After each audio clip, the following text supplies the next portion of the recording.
Maraming salamat kay Attorney Vic Rodriguez for giving us short insight and summary of his views.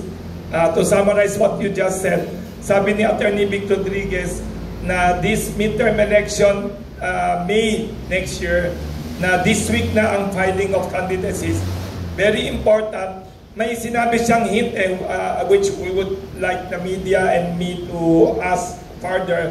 Sabi niya may danger daw of shifting the government system, political system from the present presidential form na we are used to.